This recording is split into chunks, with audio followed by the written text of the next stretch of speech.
Captivated by the Paso Fino horse as a child, Laney was able to make his dreams come true by being around horses every day. Being a successful Paso Fino horse trainer has allowed him to make a living doing what he loves, which in turn allows him to ensure said success.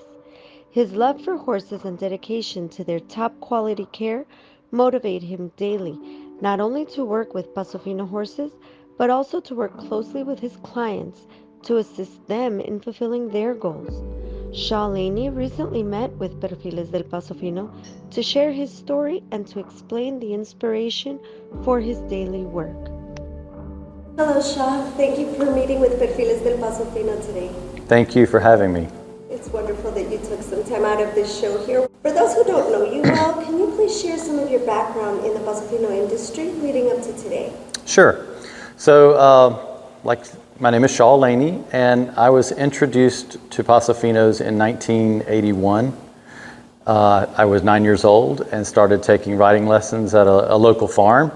And we had never heard, when I say we, my family, my mother, father, and my sister had never heard of Paso Finos before. And we wanted to start taking riding lessons. And we found a local farm, and it just happened that they had Paso Finos, but they also had thoroughbred racehorses. And so they also gave riding lessons for the English style, typical walk, trot, canter, jumping. And my sister and I actually started taking riding lessons on the jumping horses. And so we learned to ride traditional English style. And but we were starting to become familiar with the Paso Fino horse because they had them there on the farm as well. And I've always, ever since I was a child, horses, it was all I could think about. And so it's always been a passion for me. And so once we started taking riding lessons and, become, better at riding, a horse on that farm that I particularly liked happened to be a Paso Fino. And it wasn't necessarily because he was a Paso Fino. I just liked that horse.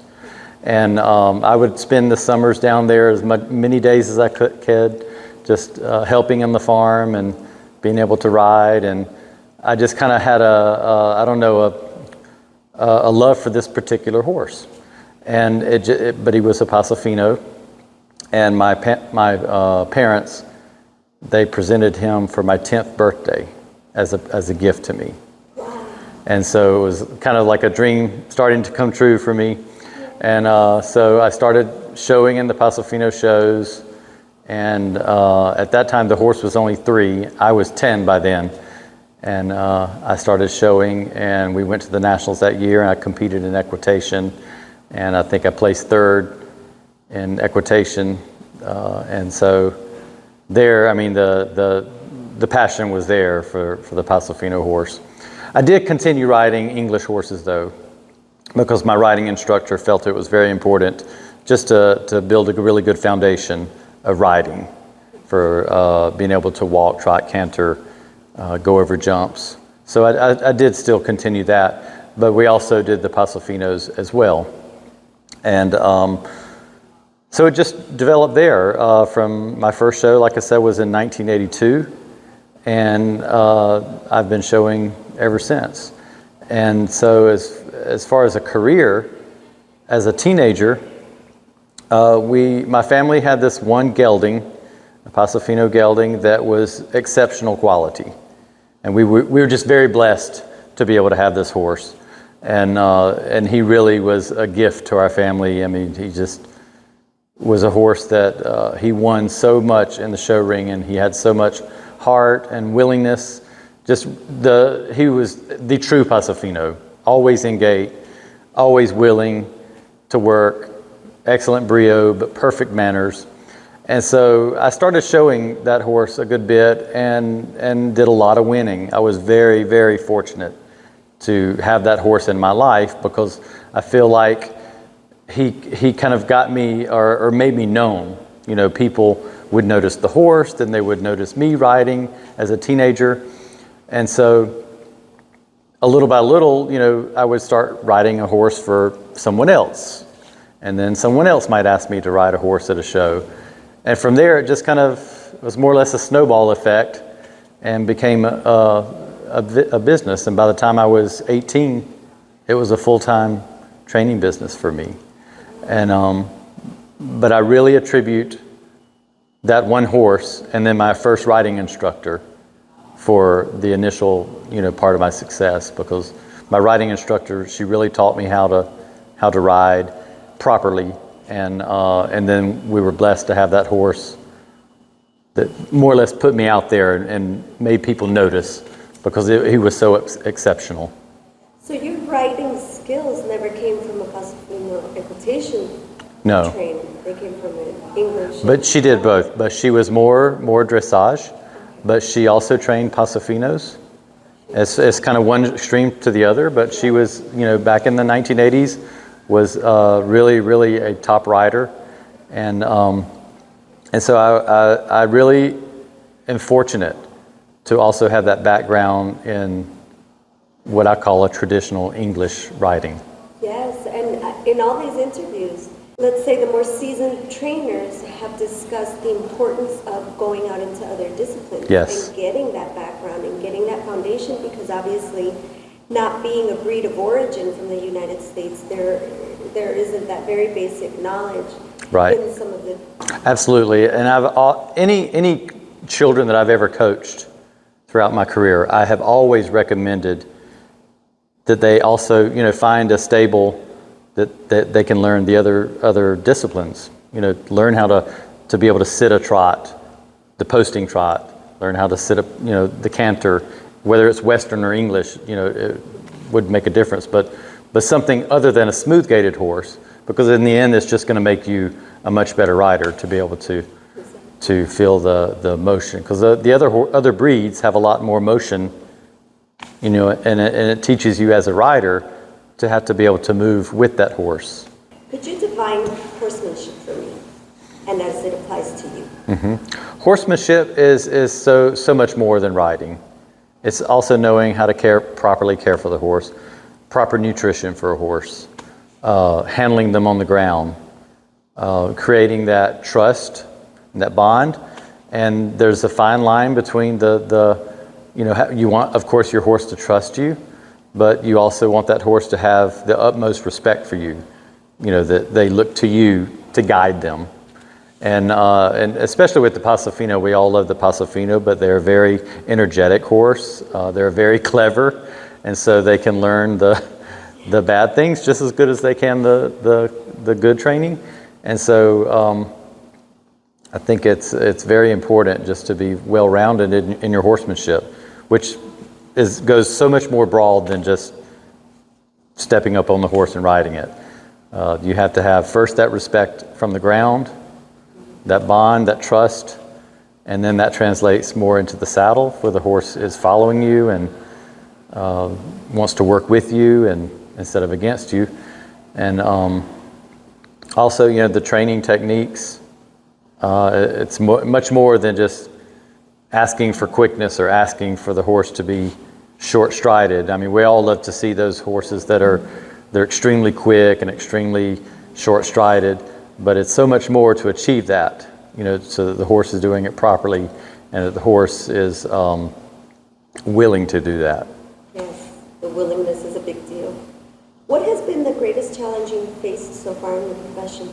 I really strongly feel that in the past 20 years, the focus has been on the quickness, the shortness of the stride, and I think we have lost the natural gait, and the temperament has suffered.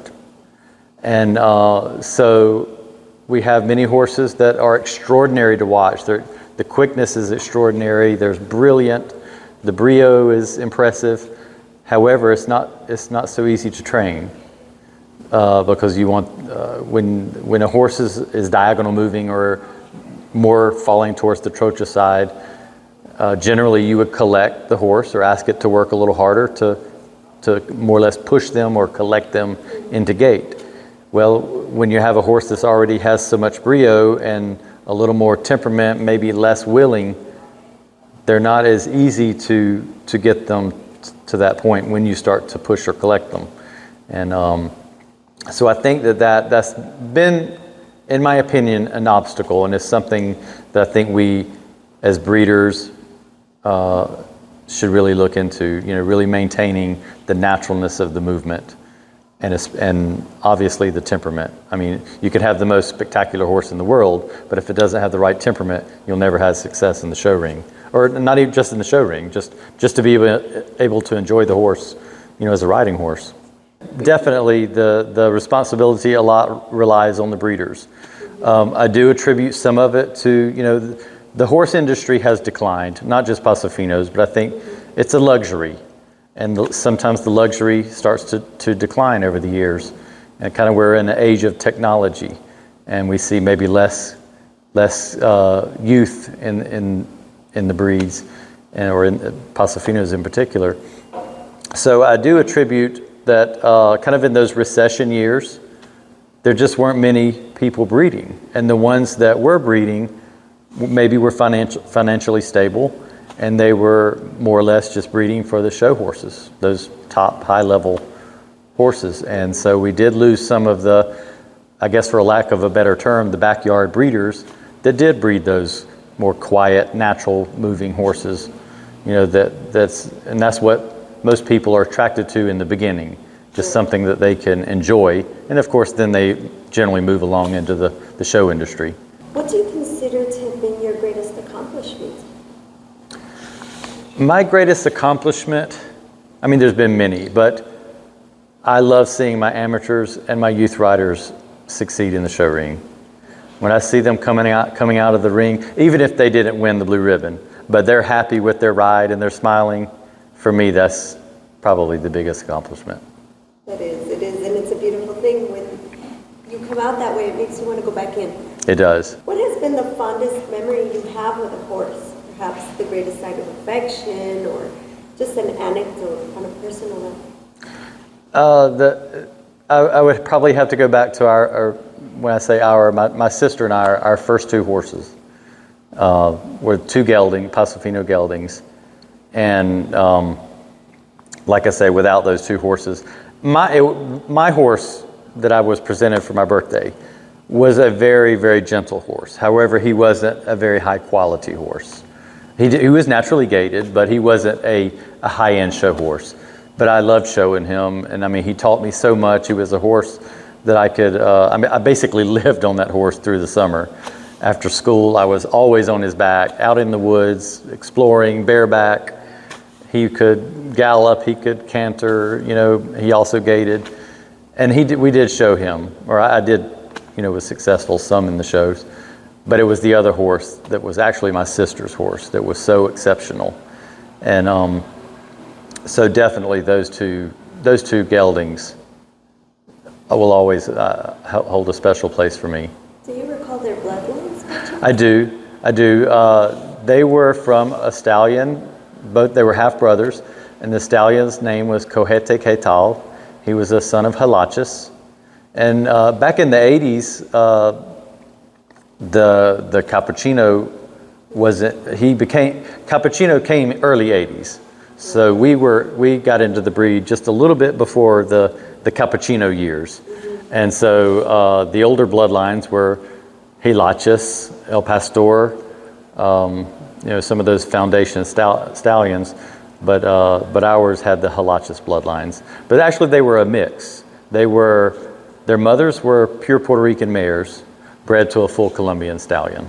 Oh, okay. So you had from the beginning of what we see today. Yes. Oh, that is fascinating. Yes. My horse's name was Ballerine Cohetezan, and my sister's horse's was Ballerine Elegante. What farm was that where you started off? Who were the farm was Dancing Horse Farm. It's no longer in business, but it was the name of it was Dancing Horse Farm, and it was owned by Mike and Cammie Cedar, but they're no longer involved with the Paso Finos. Then my mentor was Mr. Alvaro Iriarte. Really?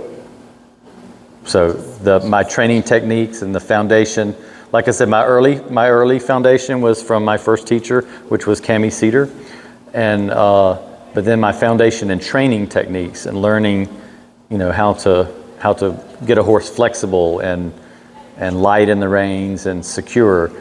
That foundation came from Alvaro Iriarte. A special person. Absolutely. What is your step number one when training a horse, when taking on a new horse to train? Step one is I like to observe them in my round pen, loose, without a rider, just in the round pen, and I work them more like a free lunge. I want to just see how they react to me, and see kind of if they've had any prior training, what they may know. It tells me a lot about their willingness to kind of work with me. And so that would be my step one, is to have the horse inside of a round pen, free lunging, and asking the horse to move, just by my body language. And it builds a lot of confidence. It sets good framework for him to get to know you as well. It does. And I like to allow the horse, their space. Of course, I demand that they respect my space, but I like to give them their space just to kind of let them know that I'm there to work with them, that I'm not there to work against them, and when they you apply pressure, whether it's just your presence, becoming close to them or asking them to move, and then when they give their correct response, to back off, and that's like the release. What have been your greatest resources as a Paso Fino trainer? I think, there's so many wonderful trainers that are always, and I found I've been a little bit involved in other breeds, training. I've trained all breeds. Always the Paso Fino has stuck. But I find that the trainers are so willing to share their knowledge. I've worked, like I say, with Alvaro Iriarte. His son, Juan Carlos Iriarte, was also very influential. There was a very well-known American trainer, Raven Briggs, and he was an icon in the 80s and 90s as a trainer. He was just formidable, and in the show ring, he had immense knowledge. I was very fortunate to work with him. He was very innovative in his training. He blended some of the old, techniques, but he was one of the first to start some of the reining horse techniques. The quarter horses in the reining industry. I think he was one of the innovative ones in the beginning to work that, to really achieve that flexibility in the horse. So I did work with him. Ali Ortiz, I did work with her. She taught me a lot. Cece and Pat Figueroa have been very, very influential as well. And I've, as building my career, I've always been wanting to learn more. To this day, I watch trainers and see techniques and, just see and just kind of play with it. And I think every trainer has to build their own style. Yes. But we can always learn from others. Okay, maybe this technique doesn't work for me, but it works for somebody else, or maybe I do a twist on that technique, but regardless, you have to create your own style and what feels right for you. Right. What is your daily motivation to do your job? Day after day, rain or shine. It's a very physically exhausting job, and it entails so much more than just mounting the horse. Right. The care from A to Z, all those different things. After so many years, and you not coming from this background, not just in the breed, but actually training horses. This was something that just came from inside of you. How has it stuck throughout? Every single day, what motivates you? Right. Just the love for a horse in general, I think. Just that bond. It's pretty amazing to be able to have a career in something that you really have a passion for, that you grew up with, and so definitely just that motivation is that initial love of the horse, I think, is what does it. I'm always striving to be better, even beyond training. Okay, how can I what feeds are the best for my horses. What supplements are going to benefit them the most. So everything, I think, that motivates me. Obviously, my family, God, always above all. Right. Who has been the up above everyone else most influential person in your career? By far, Alvaro Iriarte. If you had one word to say why, what would that word be? The word that comes to mind is master. He's the master of all the trainers. I have ridden horses that he's trained. I've never ridden other horses that felt so secure and so perfect in the reins, absolutely in tune to the rider, waiting for you to give them the cue, not trying to choose for you. So, I mean, it's the highest level that I've ever experienced. What is the most important aspect of your work? Being able to communicate with the horse, also their owners, providing a good, honest service for my clients. I try to be, or I don't try, I am always honest and tell them exactly what I think about a horse's abilities. I think that's your integrity is very important. I mean, we're providing a service, or me as a professional trainer, I'm providing a service to my clients. And I feel it's imperative that I have to have a high degree of integrity to tell them, the absolute truth about their horse, whether it's hard to tell them that, or if they don't want to hear that. It's still my duty to tell them at least my opinion. What do you like the most about horses? My parents told me that even as a baby, that I was just like crazy about horses. Even before I remember, I can't even have memories of these stories, but my parents say just riding in a car, if there was a horse that we passed in a pasture, I would, just almost cry if they didn't stop for me to see the horse. So I don't really know. I think it's just something that was just born within me. What is the word that represents your work the most? Dedication. The one thing you want people to know or remember the most about you? That I was honest. Yeah. Sean, thank you so much for a very enlightening interview. Thank you for taking this time. It was very nice thank to you. get to know you better. Absolutely. It's my pleasure. Thank you for having me.